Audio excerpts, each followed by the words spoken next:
What I don't honestly understand is why I keep telling you, so that for once we can get a decent game. I'm sick and tired of playing with rabbits, but I really can't see why I should have these awful people in the house. Of course not, my dear, but isn't it a little late now? Arthur? Yes? Why, for God's sake, do you always argue with me? You know you dislike them as much as I did. I really don't think you need worry, Pamela. After all, they seemed quite a nice, well-mannered young couple. Arthur, don't be pompous. She was looking at me hard, with those wide grey eyes of hers, and to avoid them, they sometimes made me quite uncomfortable. I got up and walked over to the French windows that led into the garden. The big, sloping lawn out in front of the house was newly mown, striped with pale and dark ribbons of green. On the far side, the tulipburnums were in full flower at last, the long golden chains making a blaze of colour against the darker trees beyond. The roses were out too, and the scarlet begonias, and in the long herbaceous border all my lovely hybrid lupins, columbine, delphinium, sweet william, and the huge, pale, scented iris. One of the gardeners was coming up the drive from his lunch. I could see the roof of his cottage through the trees, and beyond it, to one side, the place where the drive went out through the iron gates on the Canterbury Road. My wife's house. Her garden.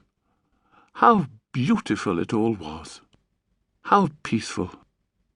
Now, if only Pamela would try to be a little less solicitous of my welfare, less prone to coax me into doing things for my own good rather than for my own pleasure, then everything would be heaven. Mind you, I don't want to give the impression that I do not love her. I worship the very air she breathes, or that I can't manage her, or that I'm not the captain of my ship. All I'm trying to say is that she can be a trifle irritating at times, the way she carries on. For example, those little mannerisms of hers.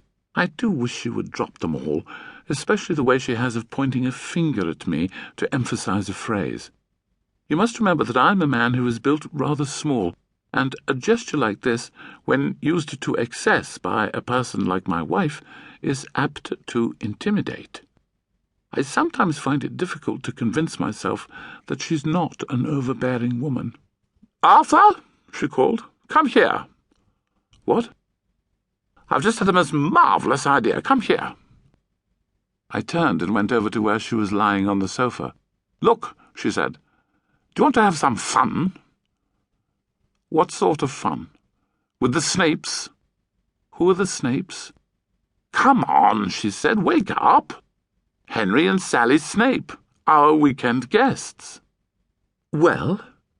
"Now listen, I was lying here thinking how awful they really are, the way they behave, him with his jokes and her like a sort of love-crazed sparrow." She hesitated, smiling slyly, and for some reason I got the impression she was about to say a shocking thing. "Well, if that's the way they behave when they're in front of us, then what on earth must they be like when they're alone together?" "Now, wait a minute, Pamela. Don't be an ass, Arthur. Let's have some fun, some real fun for once, tonight." She'd half raised herself up off the sofa, her face bright with a kind of sudden recklessness, the mouth slightly open, and she was looking at me with two round grey eyes, a spark dancing slowly in each. "Why shouldn't we?" "What do you want to do?" "Well, it's obvious, can't you see?" "No, I can't." "All we've got to do is put a microphone in their room." I admit I was expecting something pretty bad, but when she said this I was so shocked I didn't know what to answer. "That's exactly what we'll do," she said. "Here," I cried. "No, wait a minute. You can't do that." "Why not?" That's about the nastiest trick I've ever heard of. It's like it's like listening at keyholes or reading letters, only far, far worse. You don't mean this seriously, do you?" "Of course I do."